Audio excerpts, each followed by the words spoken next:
This KFAN podcast is sponsored by Builders and Remodelers, exclusive Twin Cities provider of Elements Windows. Get the highest quality windows at unmatchable value. Visit buildersandremodelers.com for more details. Wes Walz, Paul Allen, how you been?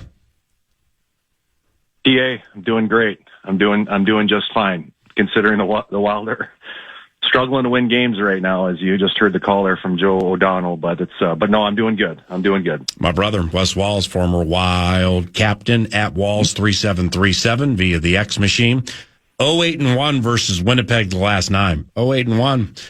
And sure, they got an OT point last night, but still no shaking hands and hugging and jumping in or ramming up against the glass. That was a tough one. After Johansson scored, I thought maybe that they're going to get over the hump and grab that too, but it was for naught. Tough one last night, right, Walsey? Yeah, I mean, it was obviously the team scuffling for sure, and nothing is coming easy, right now for the team, and obviously it's been well talked about that. This at the beginning of any sporting season, whether it's the Vikings, Twins, or Wild. I mean, Wolves, doesn't matter. If you get off to a tough start, everything gets amplified for sure. So you can feel the stress kind of around the building when you're down there for practice. And unfortunately for the Wild, these, first 11 games, they found themselves chasing more of these games than they need to. I think it's 8 of their last 10.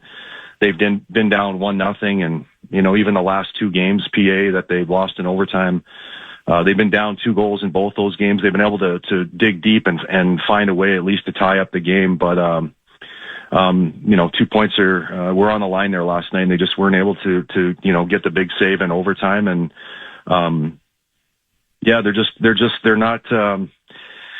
I don't know the easiest way to say it. They're not playing winning hockey. Like they're around it. They're close to it, but too many ill-advised turnovers at wrong times during the game. And as you know, being in football, like I'm sure you have stats too. You turn the ball over in football, 2 more times than your opponent, you're not going to win games. And it's really no different in this sport too. And the Wild are kind of just beating themselves right now. Yeah, off what you mentioned earlier, Captain, the Wild have allowed the first goal 8 of 11 games and are 0-5-1 when trailing after 1 period. So I mean, you're chasing the money, after the first 20, and you're going to lose probably 85% of the time. Now, with the way Connor won it last night. Okay, I know there was a Kaprizov turnover, and there's some social media terrorism about his turnovers during the course of the year, drop passes, things like that. Yeah. The turnover last night is not preferred, no doubt about it.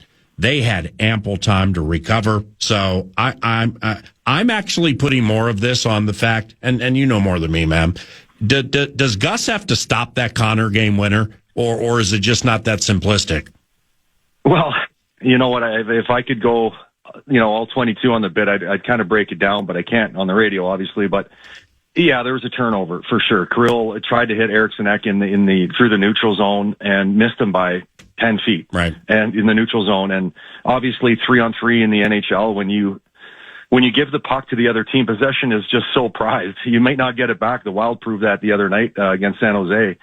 And there was a breakdown on the entry, just a little bit of miscommunication between Kaprizov and Ek about who was going to take who. And Ek was just a little bit late, getting up on Kyle Connor. And because he was a little late getting up on Kyle Connor, he kind of screened, Gus. And sure enough, the way the luck's been going for the Wild, the puck went right underneath the skate of Eriksson Ek. It didn't hit his foot. I mean, that puck could have very easily hit Eriksson Ek's foot, and I'm telling you, PA, we would have had a 3-0 breakaway the other way, because all Winnipeg Jets were right around the front of the net. And unfortunately for the Wild, it goes under Ek's skate and beats Gus on the far side. So, yeah, you know what? Yes, there have been a lot of ill-advised turnovers from Kirill, and not just from Kirill, from other players around the team. But there's turnovers in every game. But what's happening with the Wild is when there's been a turnover, and that was a perfect example in overtime, when there is a turnover, there's no layers underneath to be able to at least provide some defense. And a lot of these turnovers, PA, because there's no layers of defense in behind to kind of bail out the mistake, the pucks are finding the back of the net, and it's got to change. I do think the last two games, though, PA, and I know this, I'm not a big fan of moral victories, but I will say this. The last two games for the Wild, and we showed the graphic at the end of our post-game show yesterday, and it's been back-to-back games where we've out-attempted our opponent. I think it was 80-49 last night, and it was very similar against San Jose. Generally speaking, in those types of games, PA, you're going to win 90% of those games. You just are. And unfortunately, the Wild have not been able to put 2 points in the bank in both of those games. And the challenge now for the Wild right now, PA, in my opinion, is just the challenge is just trusting what you're doing. And if the Wild continue to play the way they've played over the last two games and just take better care of the puck, it doesn't need to be perfect, but just better care of the puck, the wins are the blue skies are going to come out. That's just how it works. But that's not a given. That has to happen tomorrow. Okay, so maybe I'm not framing this up the right way, Wes, but can a mindset settle in when losing that you almost expect or are not surprised when you do lose more than you count on getting over the hump and winning? You know what I mean? No, not really. Well, frame that up one more time for me. It's a mindset where it's like, oh no, here it comes again. Oh no, this just keeps happening. As opposed to the tenacious take whatever you want mentality of, I don't care that we just blew a 3-goal lead. We're still going to beat you in overtime. Yeah, no, that is a mindset thing, and I don't know if it was last year or the year before, PA, where we had. I don't know. We led the National Hockey League in come from behind wins where we were down, so much. And I remember talking about it on the broadcast that the Wild would just continue to play the exact same way, even if they were down, 1-0 or 2-0, and eventually get rewarded for good play and not give up, a 2-on-1 or a 3-on-2 when you're down 2-0 and take yourself out of the game. So far through 11 games, again, the last two games have been much better, but generally speaking, through the 11 games, when the Wild have gotten down in games, they have come out of their team structure. And and it has cost them. And then they get down, 2-0 and 3-0. And again, I think the Wild made the playoffs last year, PA, and they finished 25th in goals for. And 5th or 6th in goals against. They're not built to be able to chase games all the time. They're built the way they have built their team. That if they get you, if you get the Wild get you down 1-0 or 2-0, they're just going to choke you out. They're going to run the ball, and you're never going to get the ball back. And that's just the way the Wild are built. Unfortunately, they found themselves behind in too many games, and it's going to be a good test for the structure and the mindset of this team, PA, and it's interesting that you bring up that point because it is going to be something I'm going to be watching closely to see tomorrow night if the Wild can back these last two games up without getting the results and actually continue to buy in. And if the game looks exactly the same and the Wild win 4-1 tomorrow, that's going to be a really good sign for this Wild team to turn things around quick.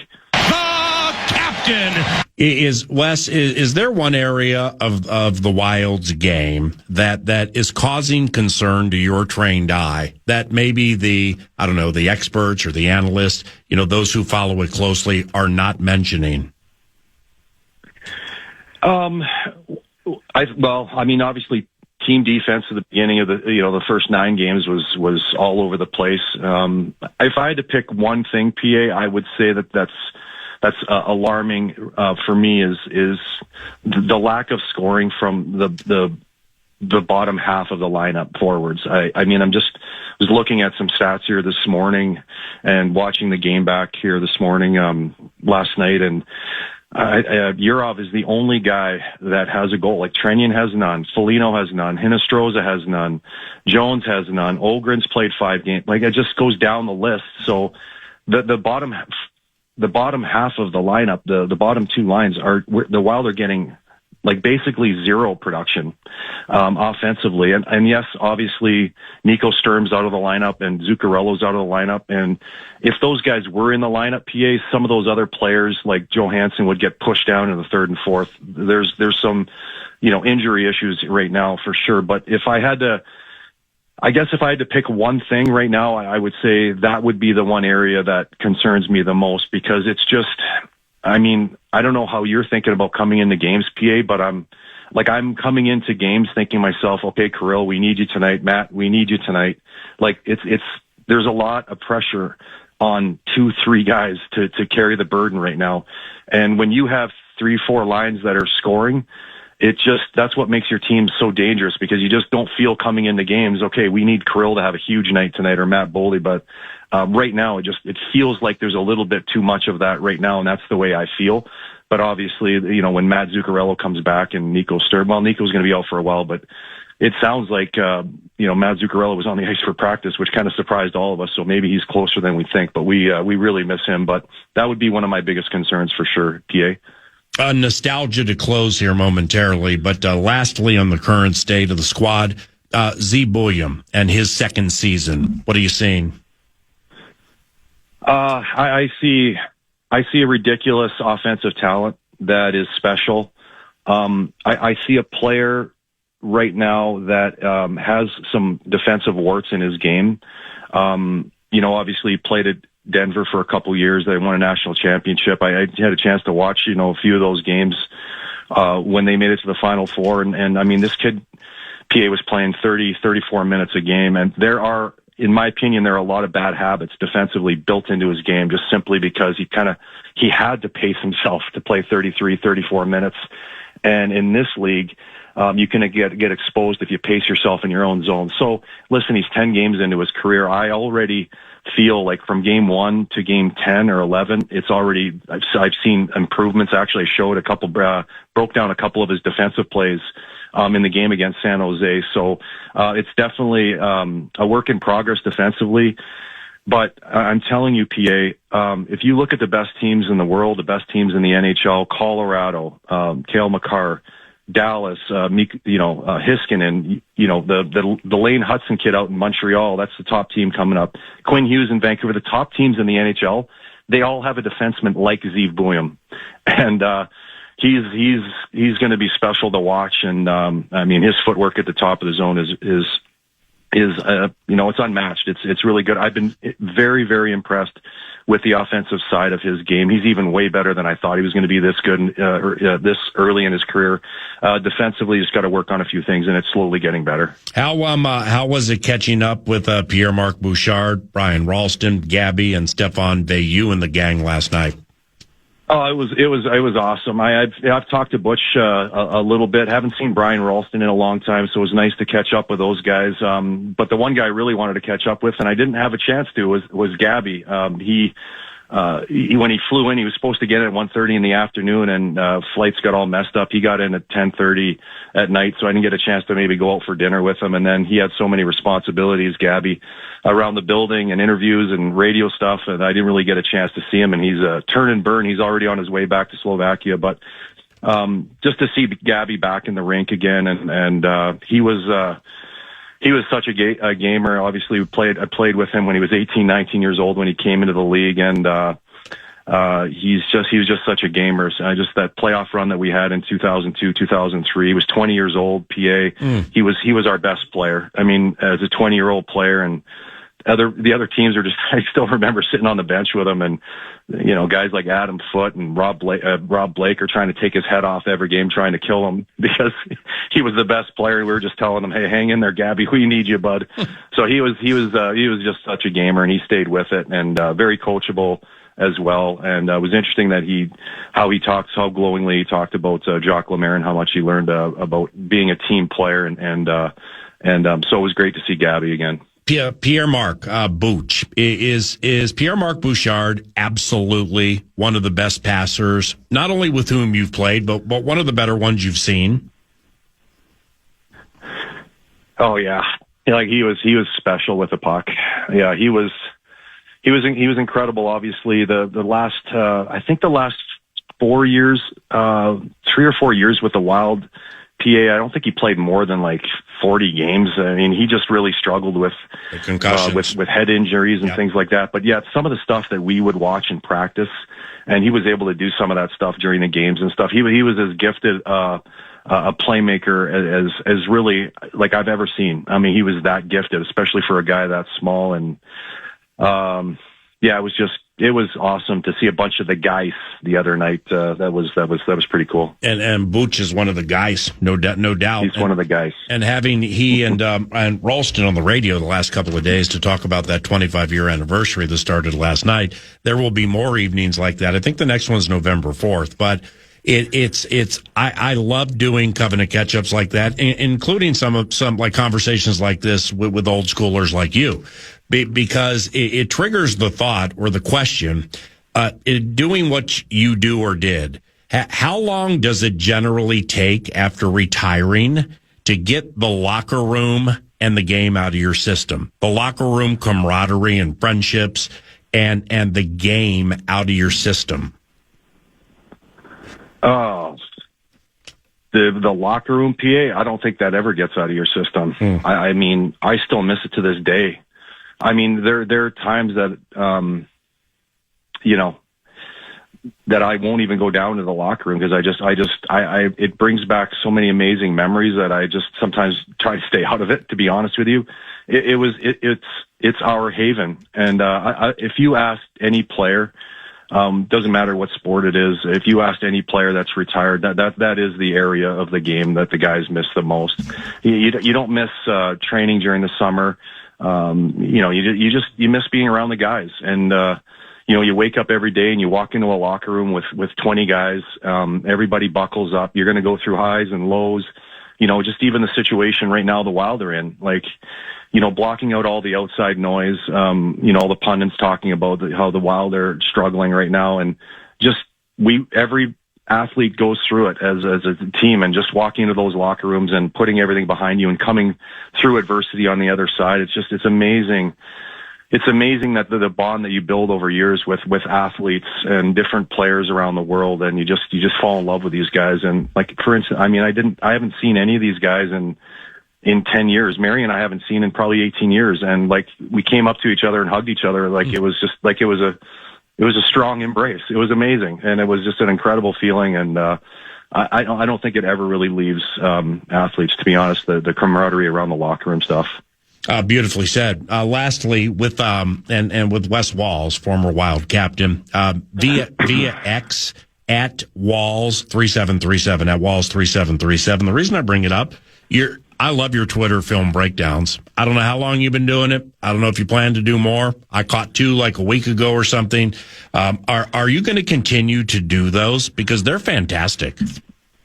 Yeah, I am going to, I'm doing a lot of the pre and post stuff, so I'm watching so many of these games back the next day like a coach. And I have some time to do it, that I am going to continue to do it a little bit. My daughter gave me a hard time there the other day. She's like, Dad, I saw you put those videos out. Can you please clean the screen on your phone? So I got some things I got to work on, kind of old school that way. But I've got 5 kids. They can all help me with that stuff. But I am going to continue to try to break down things as the season goes on from time to time, just to show fans some of the smaller little details in games that Wild players are bringing to the table. Yeah, very informative. At Walz 3737. All right, my brother. Thanks for the Covenant catch-up. We'll do it again soon, okay? Yeah, listen, is the Box in the Box coming soon, man? You got to get on board. We need a win here. When is that happening again? Well, that's a great question. In fact, I'll text Sicky when we get done with this, and we'll set up. We need you. We need you. Aren't you running at about 75% or something like that? Overall, lifetime 72.7%. The last 2 years, 41.5%. So we got to fix that. But since you brought it up. If and or when we schedule the next Vox in the Box at Tria, you need to join at 11 o'clock, okay? We'll see if we can pull that off. Thanks, buddy.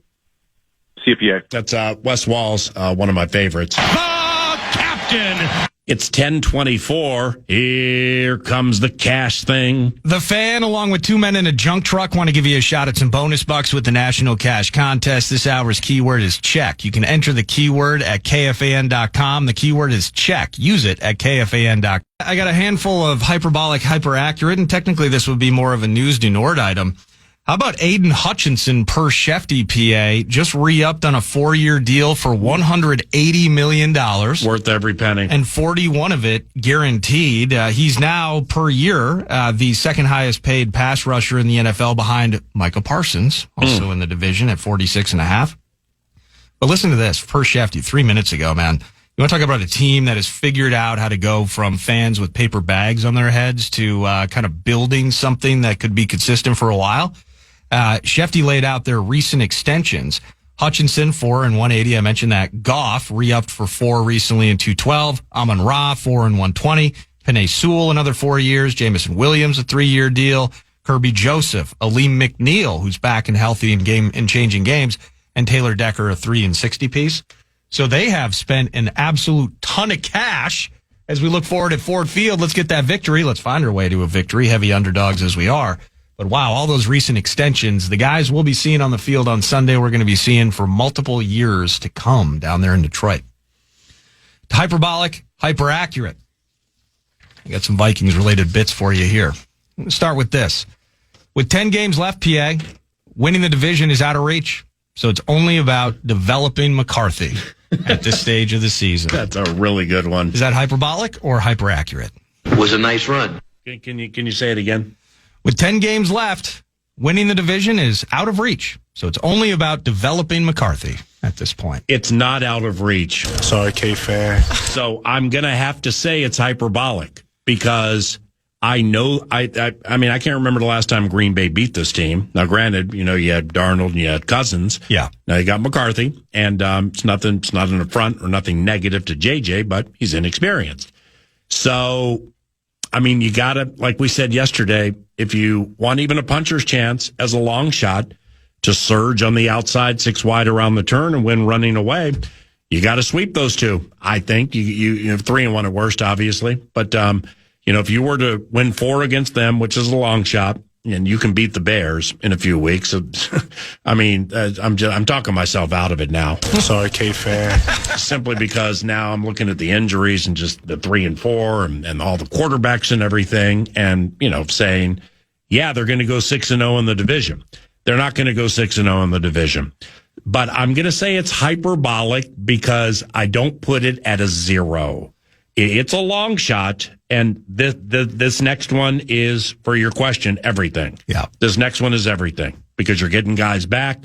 You haven't beaten them 5 consecutive. That's the longest winning streak the Lions have had against the Vikings since before I was born, and I'm old. So it's 6. If they beat you 6 times in a row, that's the first time in the history of Lions football they've done that to the Vikings. Yeah. So you got to get this one to make it not hyper accurate. Yeah, I think, it's kind of an unfair question, but that's kind of how some of these are intentionally set up that way. Mm-hmm. But I think we'll look back in time. Maybe you got to have that Falcons game.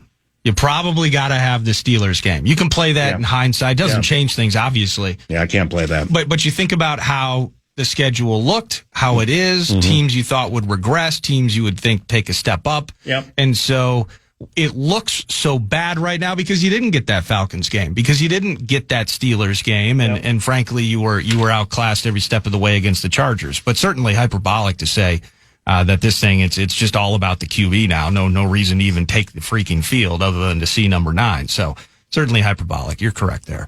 How about this? Hyperbolic or hyper accurate? Yep. After Jonathan Grenard, Jalen Redmond is absolutely the next best player on this 3 and 4 team's defense. Well, you got some good ones. Jalen Redmond. All those pressures. Well, see that. I'm going to say inaccurate. Okay. Hyperbolic, if you're so inclined. Sure. Because I would put Isaiah Rodgers second. Ooh. And both have produced. But with Isaiah, you were told, really under the cover of darkness on the first day of free agency, they get him. And then you were told some things about either on or off the microphone or the record that they liked and or loved. Then Flores came out and, there was a Zach Bond 2024 comparison. And now we start watching the games. And, Isaiah in that Cincinnati game gets to the end zone a couple of times, had some rough moments, kind of left out on an island a little bit more than I thought until I watched it back against the Eagles. But it's Jalen Redmond. He was here last year, and it was kind of found money, and it's gotten better. So this in no way is shortchanging Redmond, and Grenard is one with a bullet. But I would put Rodgers second because in a season of so far through 7, there's a lot of, well, that's not how you said it was going to be. Well, that's not how you thought it was going to be. Rodgers, for the most part, has been.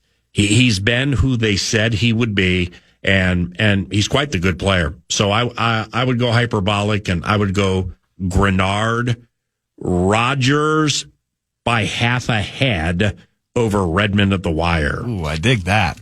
Maybe these are all going to be hyperbolic. You can tell me if I'm all hyperbolic or we can find some accuracy in this. How about this? Hyperbolic or hyper accurate? And you talked about it yesterday. Hey, we're turning the page here. Let's go beat those kiddies. Let's go put something up on the board there at Ford Field. Why don't we just target Justin Jefferson now? Welcome back, JJ. We're going to target Jets a whole bunch. Hyperbolic or hyper accurate? Given that he had a total of 13 targets in the first 2 games with J.J. McCarthy and has averaged, I think it's 11, 10, 11, 11, his previous 4 now with Carson Wentz, that Justin Jefferson will inherently have fewer targets on average over the final 10 games because McCarthy is back in the mix? That's a really, really good question. I'm going to say it's hyper accurate. And even though I don't want it to be, and I know with what they're going to unfurl this weekend defensively at Ford Field. All right. Now, one reason I like their safeties as much as I do, and I always have. It's like I watched Amon-Ra St. Brown play 5 games, and I'm like, that's top 10 receiver in the NFL. I don't care what anybody says. I don't care where he was drafted. They just same thing with these safeties. Kirby Joseph, 4th-year Illinois. Brian Branch, 3rd-year Alabama. Branch, a 2nd-round pick. Joseph, a 3rd-round pick. With Branch, especially, you can play some corner with him. Now, not outside corner necessarily full-time, but with McCarthy at the helm, I can't envision the Lions' defensive approach being, we got to make sure we have 18 doubled and tripled more than 20 yards down the field. All right. Now that's the standard approach against Justin Jefferson. So with the anticipation of Darisaw and O'Neal playing, with Donovan Jackson, center to be named later, and Will Fries out, I believe you can protect well enough to get down the field. But the thing is, that's generally not how young quarterbacks are raised. They generally, all of them, May, Nix, Peyton, Eli, Mahomes, all of them. Josh Allen was like 52% his rookie year. Nobody starts over the top consistently or from an intermediate standpoint consistently. They build up to get there. So, and those are a lot of the routes that Jefferson runs. Yeah. So, when I was kind of like closed circuit to Kevin O'Connell, J.J. McCarthy, be nice if Jefferson got 13 targets beginning this game, 10 to 13 targets. It can happen, but I just don't think it's going to be. It's going to be. It won't be the average. I don't think norm. Maybe I don't think it's going to be like think that catch at Buffalo, think that catch in London. Now, if you need those, McCarthy can throw them. But I just envision a lot of running back stuff. I think Hawkinson's going to get back in the mix with dramatically more targets than he's had of late. But I don't believe with Rock Yassin, Amik Robertson, and Arthur Millette until Terry and Arnold comes back. DJ Reed, I think, is out for the year. But until Arnold comes back, I can't see them singling Jefferson either and being like, your kids play 2 games. Here, kitty. Here, kitty. I don't see him doing that either. This has the opportunity, if they protect McCarthy, to be a massive Jordan Addison game.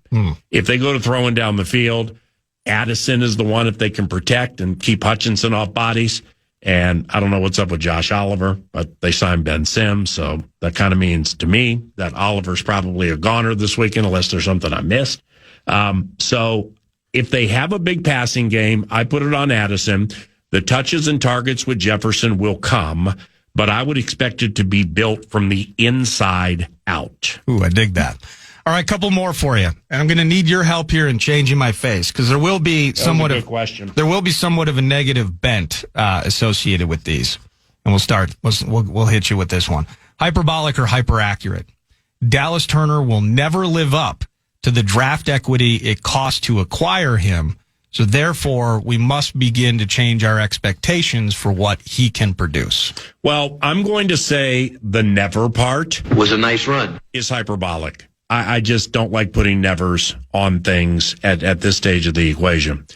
I believe the second part is hyperaccurate. I mean, as we continue to play the games, with him having an opportunity this season and moving forward to offset the second part of the question, but it abundantly is being made apparent that the compensation they gave up to get somebody they had glowing things to say about, and for whatever the reason, it's not working, or it's kind of working. Let's put it that way. It's kind of working.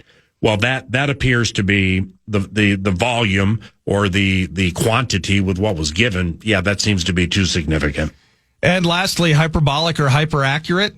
He's played 59% of the defensive snaps this season, PA. This is Harrison Smith's final season in the NFL. Sorry, KFAN. Yeah, I believe it's his final season. Yeah. So I think that's hyper-accurate. Nice job. News du Nord's around the corner, and Lions Vox Dan Miller joins about 20 minutes from now. Hey, it's News du Nord brought to you by the Casino at Canterbury Park, CanterburyPark.com. Poker, blackjack, and table games all year round. Chance to watch live racing, of course. Can't wait for the 2026 season next spring. But the NFL Pro Pick'em Challenge takes place every Thursday as well at Canterbury. So you roll down there to Shakopee, best spot in town to go. Go to Canterbury, pick the winners for the NFL weekend. Weekly winners, a little walking around money, but then at the end of the year, somebody's going to win a grand prize of free fuel for a year thanks to Quick Trip. So thank you, Quick Trip. Thank you, Canterbury Park. CanterburyPark.com for more information. It's 2-2 in the World Series after last night. 2-1. Vladdy hits it high. Left field. Hernandez back on the track. Looks up. It is gone.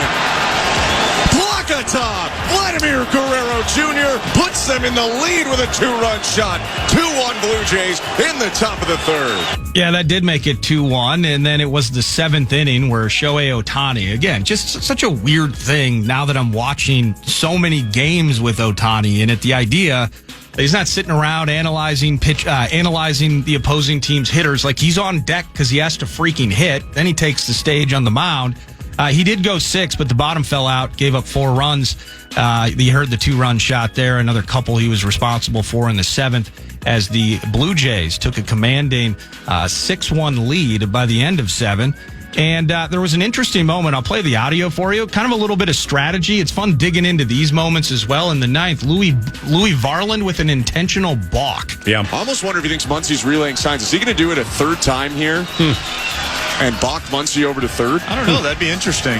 And he will. Varland did 3 in a row to intentionally balk Muncy over to third because he thinks he's relaying signs. And he absolutely knew what he was doing. He just did it 3 times in a row with no one even covering. Yeah, so they had Max Muncy on second. I think there's 2 outs. Alex Call is at the plate. And he was worried about potential sign relays taking place.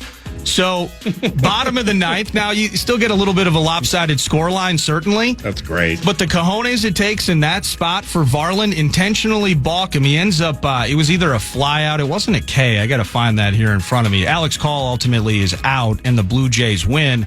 Being lauded by John Schneider after the game. They're loving Louis up in Toronto, and they're loving the fact that the series is tied at 2-2. Game 3 is tonight. I think it's a rematch of Game 1. It's Trey Savage and Blake Snell on the mound out in L.A. Looking forward to it, 7 o'clock. And insert the low-hanging, obvious Varland balking line when he was here. and how it was unintentional. Stuff like that just kept happening. That's A. B. Dan Shulman is the radio play-by-play voice for the Toronto Blue Jays. And I learned that when the Twins were beating Kevin Gausman and the Blue Jays a few years ago. What a high-end production these Toronto Blue Jays have with their radio. Holy cow. Dan Shulman, same one from ESPN. Yeah. He's their radio Vox. And I think Buck Martinez is, that may be TV, but he might do radio too as the analyst. But Dan Shulman is incredibly good as a team announcer. Thirdly, the Jays went to tripping in the ninth inning last night. It's like one guy gets on with no outs, then we got the crafty mid-evening balkathon that took place with Varland. But they went to tripping because because of the way they got beat the day before, and they got run down. Then it was extra innings, and they got beat, and there's peril. Well, they're up 6-1, and like one guy gets on with no outs. Up Hoffman, their best guy in their pen, he gets up. Everybody starts scurrying around. People are on phones talking to the manager. Guys, you're still up by 5 runs. But that's the intensity that comes with the World Series. And one thing that I think is underplayed because so few watch baseball these days, that postgame show with Kevin Burkhardt, Alex Rodriguez, Derek Jeter, and Big Papi, it's fantastic. Mm-hmm. For my taste, I just absolutely love it. A-Rod is so good on television. Burkhardt's the consummate pro. But they had a cool interview last night with Vlad Guerrero Jr. after the game. So, who'd you say we have tonight? We have Snake Bell against who? That Treya Savage, the Game 1 starter. Yeah, that's going to be good. Yeah, this thing's been good, man. It has indeed. Hopefully this Wolves game tonight is good, PA. The Wolves are 7.5-point favorites hosting the Lakers. It's an 8:30 p.m. tip. Wolves lost in L.A. last Friday. Luka went for 49. He ain't going to play tonight, then. And that might be a thing. Defense was an issue at time against the Nugs the other night, and it was Jamal Murray putting 23 on the Wolves in the third quarter to help Denver pull away. So, regardless, chance to bounce back this evening against the LeBron-less. And, is there a nagging bit with Luka? Okay. Yeah, so they said a couple of days ago he was going to be up to a week and a half. But it was shrouded in a little bit of mystery in that, like, he could return anytime relatively soon. So you lay that number out without Anthony Edwards, and you don't have Luka Doncic, and you don't have LeBron James. DeAndre Ayton just played his best game as a Laker. I would imagine he's playing. Austin Reeves is one of the more unstoppable players in the NBA right now with his offensive game. I think he had 50 the other night, like a game after he had 41. So Austin basically like shut down Austin, get DeAndre in foul trouble, and you'll win by 15. Well, we'll see if it's that easy for the antless Minnesota Timberwolves. This one's an ESPN game tonight, also on KFAN, I believe. And he's shooting, my goodness, with this Reeves cat. He's out of his mind. 59%. Wow. And he's also, of course, he shoots the 3-ball a fair amount, so that tells you how efficient he is overall in totality. He had 9 threes his last 2 games, he's 41 and 51. He's getting to the line really more than he ever has. And how about this, by the way? I mentioned the Aiden Hutchinson deal, but I was tooling around on the NFL. And the Patriots right now, it's 6-2. Think back to those joint practices. And it's just like, okay, Drake May's kind of coming along. Vrabel, it's going to be a lot of rah-rah. And Vrabel's a good coach, there's no doubt. But he's got a lot of work to do. Now they're 6-2. They've won 5 in a row. They're feeling so good about themselves, PA, that they're making trades. Kyle Duggar, we remember him. He lost his starting job. Apparently they're in love with 4th-round rookie Craig Woodson as one of their safeties, along with Jalen Hawkins. They're trading away Kyle Duggar, as well as, let me see, I'm trying to find the other name. It's Keon. It's Keon White. That is correct. They're trading him to the Niners, Duggar to the Steelers. And so they're feeling so good about themselves that they're trading away former starters. Feeling cool at 6-2. You think Kwesi's? Duggar was a horrible pick. You think so? Yeah, for sure. I thought he had some good years for them. I mean, I was trying to figure out Lenore Ryan. Lenore Ryan. And he was like a second-round pick or something like that. Liberal Arts School, North Carolina. You think Kwesi's sitting in his office right now? You got the Newton's Cradle bit clicking away overtime on his desk trying to find an angle right now? Yes. I mean, I would imagine. And he probably is answering texts and calls more than he's making them because, generally speaking, general managers and teams identify those who they feel are vulnerable. Yeah. And maybe they're for the taking. And maybe people think that's the Vikings. I don't. And I don't really know what they would trade. But no, I mean, you can always concoct trades. But nevertheless, with the 49ers and Keon White, I mean, White was good a couple of years ago, or at least he splashed a few times. The 49ers are amazingly stuck at defensive end. I mean, now, like, Yetur Gross-Matos, I believe, has gotten hurt. They've lost, like, their top 3 or 4 defensive ends in a 4-3 defense. Bosa went out very early in the year for the year. Well, listen to their defense right now. They got that Mikael Williams, the rookie. But Jordan, I'm talking full D-line. Jordan Elliott on the inside is hurt. Sam Okayimano, he's hurt. Bryce Huff is hurt. Wow. Yetur Gross-Matos, you mentioned him. He's hurt. One of their linebackers, D. Winters, who's filling in. He's hurt. Fred Warner's out for the year. Oh my goodness. Mm-hmm. I mean, what a disaster that is. And they're winning games. And they're winning games with whether it's Mac Jones or it's you got Purdy's toe. So they're figuring it out. I heard on NFL radio yesterday, the great Pat Kerwin. I don't exactly have the number, but I'm going to get close. Since Kyle Shanahan took over, I think in 2016 or 2017 for the 49ers, he has lost. They have lost during that time like 2,065 man games to injury.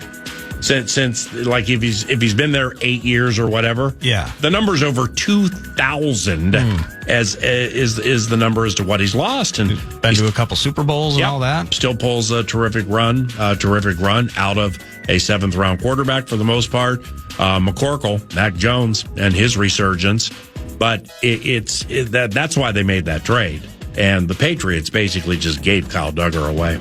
And that's News to Nord, brought to you by Canterbury Park. Remember the NFL Pro Pick'em Challenge on Thursdays at the park. Otherwise, it's poker, blackjack, and table games all day, every day. CanterburyPark.com. Dan Miller, box for the Motor City Kitties, one of my very favorite. He joins 9 to noon around the corner at FM 100.3 KFAN.